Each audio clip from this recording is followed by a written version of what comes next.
देखिए, अभी कुछ देर पहले आपने मुझसे सवाल किया कि क्या तवक्को है, तो मेरा जवाब यही होता है कि मुझे कोई तवक्को नहीं है। अगर मुझे ये हो कि मामला कानून और आइन के मुताबिक चलेगा फिर तो मैं कोई राय दे सकता हूँ, लेकिन अब चूंकि मुझे ये तवक्को नहीं रही कि मामलात आइन और कानून के मुताबिक ही चलेंगे, इसलिए मैं किसी तवक्को का इजहार नहीं करता। जो आएगा फैसला देखेंगे, हम लड़ते रहेंगे, कई दिहाइयों से लड़ रहे हैं, आइंदा भी लड़ते रहेंगे। तो इसलिए ये हमारा फ़र्ज़ है कि हम आइन और कानून की बात करते रहें, बताते रहें आइन क्या है, कानून क्या है, करने वालों ने जो करना है वो करेंगे। अच्छा, सलमान अकरम राजा साहब, बुशरा बीबी साहिबा को भी 14 साल कैद की सज़ा सुना, किस तरह से देखते हैं? आपको लगता है कि गिरफ्तारी खुद देनी चाहिए थी? क्यों नहीं जी, बजाय इसके कि वाह कि आपका घर तोड़ें, आपकी ख़ानदान को दहशत ज़दा करें, तो ठीक है। अगर आपने एक नाहक फ़ैसला किया है जिसको अगर एक शख्स समझता है कि नाहक है तो गिरफ्तारी बिल्कुल दे देनी चाहिए। सर, जिस तरह से इंतखाबी मुहिम आगे बढ़ रही है उस पर क्या कमेंट करना चाहेंगे कि पूरे पाकिस्तान देखिए, में? पूरे पाकिस्तान के हालात आपके सामने हैं। लाहौर के हालात में बयान कर सकता हूँ। लोगों को हर रोज़ हरासा किया जाता है। जो पीटीआई के कैंडिडेट को दावत देता है कॉर्नर मीटिंग की अपने घर या अपने मोहल्ले में, उसके साथ जो रात को सलूक होता है वो एक रोज़ की बात है। घरों में घुस के लोगों को उठाया जा रहा है, मारा पीटा जा रहा है। हमारे फ्लेक्स बैनर रोज़ सरकारी गाड़ियाँ रात आकर उतार देती हैं। तो ये एक यलगार है पाकिस्तान की जमहूरियत पर। उसके बावजूद हम खड़े हुए हैं, हम इस लम्हे से गुजर रहे हैं और इस लम्हे में जो कुछ हम कर सकते हैं हम कर रहे हैं। कानून की बात कर रहे हैं, जमहूरी हुकूक की बात कर रहे हैं। इलेक्शन लड़ना एक आइनी तकाज़ा है, तकाज़े को पूरा कर रहे हैं। तो ये एक बहुत ही अफसोसनाक दौर है हमारी तारीख़ का जिससे हम गुजर रहे हैं। इस दौर से बहरहाल हमें गुजरना है और आइंदा अच्छाई की उम्मीद रखनी है, या कोशिश करते रहना है, उम्मीद अगर ना भी हो। सर, अब तक की इंतखाबी मुहिम का, आप ज़ाहिर लाहौर से उम्मीदवार भी हैं, कैसा एक्सपीरियंस है, क्या मुश्किलात हैं?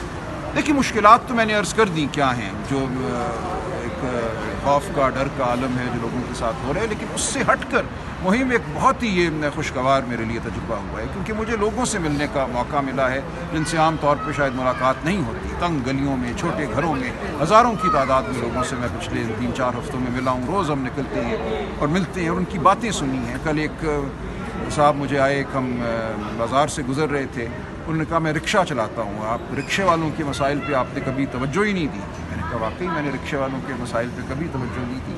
और उन साहब ने कहा देखिए, मुझे और किसी चीज़ से सरोकार नहीं, मैं सारा दिन रिक्शा चलाता हूँ और अगर थक के मैं 2 मिनट के लिए भी किसी दुकान के सामने अपना रिक्शा खड़ा करता हूँ तो दुकान वाला मुझे गालियाँ देता है और धुतकार देता है। हम कहाँ खड़े हुआ करें सारा दिन हम रिक्शे वाले? इसके लिए रिक्शे के स्टैंड होने चाहिए हर शहर में। किसी शहर में पाकिस्तान में रिक्शे के स्टैंड नहीं है।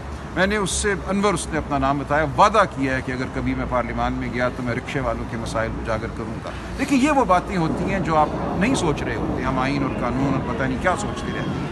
आम इंसान की क्या विपता है, उसकी क्या दुश्वारी है, एक रिक्शे वाले की ज़िंदगी कैसे गुजरती है। तो कल एक बाज़ार में खड़े हुए मैंने 5-7 मिनट बात की, उनसे पूछा कि तुम सुबह से शाम तक क्या करती हो। तो मेरे लिए हर दिन जो है एक तालीम का ज़रिया है। थैंक यू बहुत सर। शुक्रिया। थैंक यू जी। कौन करेंगे इस पर आप? देखिए, मैं वही कहूँगा जो मैंने पहले कहा कि जो करिश्मा साज करना चाहें वो करेंगे। देखिए, किस तरह उनका क्या रोल बनता है उस तमाम मामले में, ये मेरी समझ से बालातर है। इस वक्त यही लगता है कि कहीं से हुक्म आते हैं और उन अहकाम की वजह आवरी होती है। लेकिन सर, जो लीगल पॉइंट्स हैं उस पर तो आप एक कौम के लीगल सामने पॉइंट बता तो बड़ा सकते हैं वाज़ेह है कि सुप्रीम कोर्ट ने ये कहा हुआ है कि अगर गुजर गए हैं 39 दिन एक तलाक के बाद, उसके बाद निकाह होता है तो उस हवाले से कोई गलती नहीं है, उस हवाले से कोई मुकदमा कायम नहीं किया जा सकता। तो ये बात तो बिल्कुल वाज़ेह है। और यहाँ पे ये सूरत थी कि जो निकाह हुआ 1 जनवरी 2018 को, वो जो सुप्रीम कोर्ट की दी हुई मुद्दत है 39 दिन की, उसके बाद हुआ। सर, जज मोहम्मद बशीर ने नवाज शरीफ के खिलाफ भी फैसला दिया तो सज़ा जो थी वो मुअत्तल हो गई थी। क्या इमरान खान के खिलाफ जो ये फैसला आया था, ये फैसले आ रहे हैं? बिल्कुल। देखिए, इतने मज़क्का खेज़ हैं और इतने मज़क्का खेज़ तरीके से ये दिए जा रहे हैं कि कोई, मुझे ज़रा भी गुमान नहीं है कि ये फ़ैसले जो हैं बिलाखिर ख़त्म कर दिए जाएंगे। लेकिन कब ख़त्म होंगे उस बारे में मैं कुछ नहीं कह सकता। इनका मकसद बज़ाहिर यही रखता है कि जो 8 फरवरी का इलेक्शन है उसके हवाले से लोगों को बददिल किया जाए, और ये मैं समझता हूँ हरगिज़ नहीं होना चाहिए। पाकिस्तान की आवाम को बिल्कुल अपने ऊपर यकीन रखना चाहिए कि बिलाखिर हम कामयाब होंगे, इंसाफ होगा, कानून और आइन की बालादस्ती होगी, और उसी सूरत में होगी कि हम आकर 8 फरवरी को वोट डालें आइन के लिए, कानून के लिए, और ये इसरार करें कि इस मुल्क में मामलात आइन और कानून के मुताबिक चलें, किसी के हुक्म के मुताबिक ना चलें। ये तभी होगा अगर लोग आकर वोट डालें।